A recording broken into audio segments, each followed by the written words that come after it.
Ginos, alat pendeteksi virus corona buatan para ahli dari Universitas Gadjah Mada UGM telah mengantongi izin edar Kementerian Kesehatan. Lalu bagaimana selanjutnya? Kami telah bergabung dengan Dr. Dian Nurputra, tim peneliti Ginos. Selamat siang Dr. Dian dan salam sehat selalu. Selamat siang, terima kasih Mas Thomas. Halo, Baik, Dr. Dian, ini ya. merupakan kabar baik dan sangat membanggakan. Tadi sudah kami hadirkan informasinya dan siap diproduksi massal. Targetnya kapan ini? Ya, sekarang dalam upaya peningkatan produksi, insya Allah target 5.000, 10.000 unit itu nanti awal pertengahan Februari ya.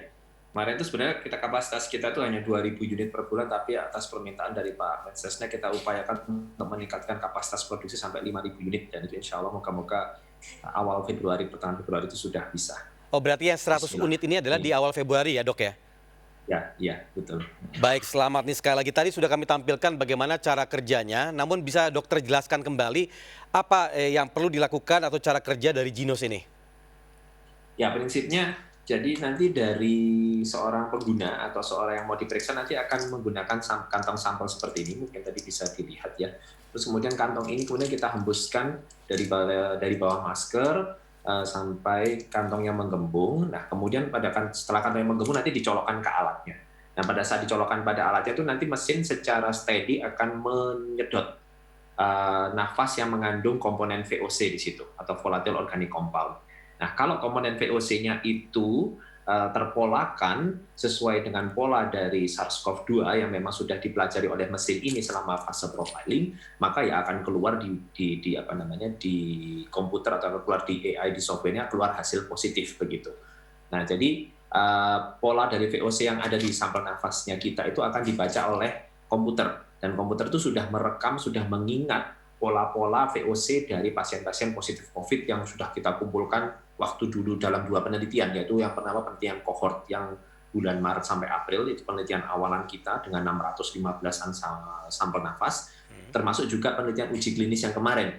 Jadi kalau dulu otak dari hasil dari kohort itu dipakai untuk diujikan pada saat uji klinis, sehingga dari uji klinis kemudian keluar hasil-hasil akurasi yang sudah banyak tersebar di media, yang sensinya 92%, spesifitasnya 95%, akurasinya 93-95%. Nah, nanti hasil dari pembacaan dari yang hasil uji klinis itu akan dipelajari kembali oleh si otaknya mesin ini, oleh AI mesin, dan akan menjadi update software untuk AI berikutnya, sehingga membuat mesin ini makin lama makin akurat dan makin pintar.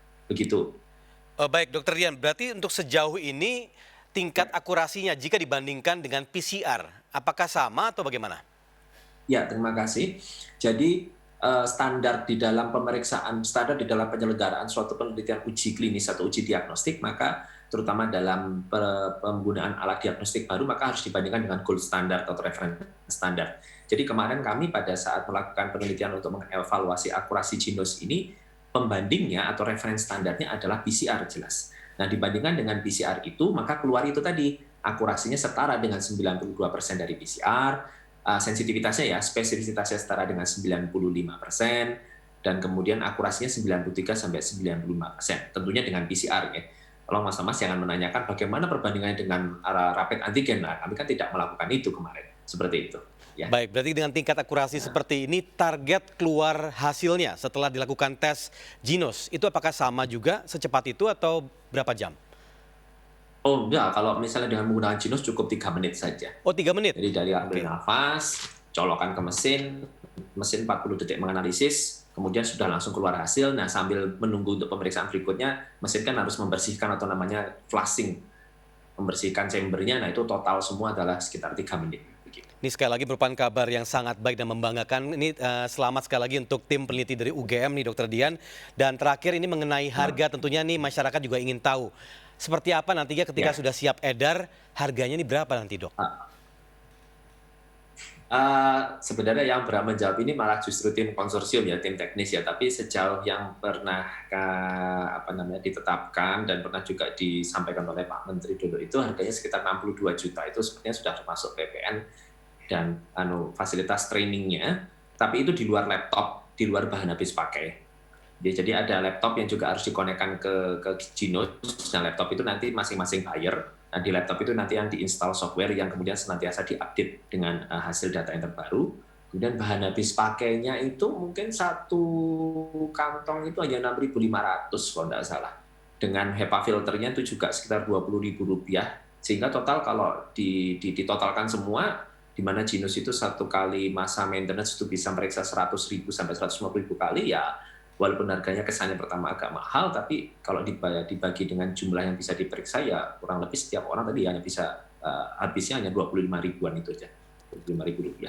Itu sudah harga mesin, pengambil, harga bahan habis pakainya. Kira-kira sekian, segitulah. Kira-kira range-nya segitu dok ya, baik. Dan terakhir, target setelah 100 unit ini siap edar, berikutnya seperti apa Ya. dok?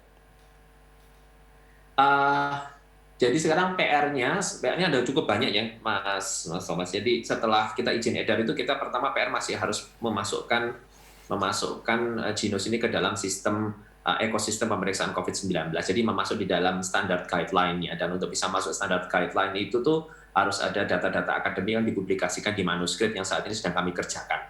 Termasuk sebenarnya data-data itu sudah masuk semua di laporannya ke Kemenkes secara lengkap. Hanya kemudian kan harus masuk di publikasi di jurnal internasional begitu. Itu yang pertama. Yang kedua juga nanti akan diperbincangkan di BNPB dan di Kemenkes bagaimana masuknya, posisinya mungkin di rapid test sebagai screening dulu, ya seperti itu. Yang ketiga, nah baru kemudian kita bisa menghitung berapa sih kemudian jumlah produksi yang dibutuhkan. Nah itu tadi seperti yang saya sampaikan, target kita kan harus saat ini butuh sampai 5.000 unit untuk bisa meningkatkan kapasitas testing Indonesia per harinya, agar sesuai dengan target yang diharapkan oleh WHO. Walaupun mestinya WHO itu kan menetapkannya kan target kapasitas testing berdasarkan PCR. Tapi kalau misalnya kita menggunakan rapid test yang akurat, maka kita kan bisa menghemat pemeriksaan PCR cukup pada memang pasien-pasien yang didapatkan positif dari hasil rapid itu, termasuk di dalamnya rapid ini adalah Genus ini. Gitu kira-kira Mas Thomas. Dan rencana juga memang kita akan mengajukan juga pemeriksaan ini ke WHO, tapi tentunya untuk pemeriksaan ke WHO kita masih butuh beberapa step lagi, diantaranya juga hasil data dari uji diagnostik post-marketingnya. Jadi uji diagnostiknya tidak hanya satu tahap di pre-marketing sebelum dapat izin edar, nanti setelah saya izin edar itu ada uji diagnostik lagi post-marketing yang akan dikawal oleh Direktorat Pengawasan Alkes. Kalau kemarin kami dikawal oleh Direktorat Penalkes ya. Penilaian Alkes, sekarang pengawasan Alkes. Nah, seperti itu. Baik, Dr. Dian, ya, terima kasih telah bergabung bersama kami di seputar iNews RCTI dan semoga sukses selalu dan selamat sekali lagi atas kreasi dari dalam negeri yang sangat dibanggakan ini dan semoga bisa meningkatkan level pengambilan sampel dan juga testing rate di Indonesia. Sekali lagi terima kasih dan salam sehat selalu.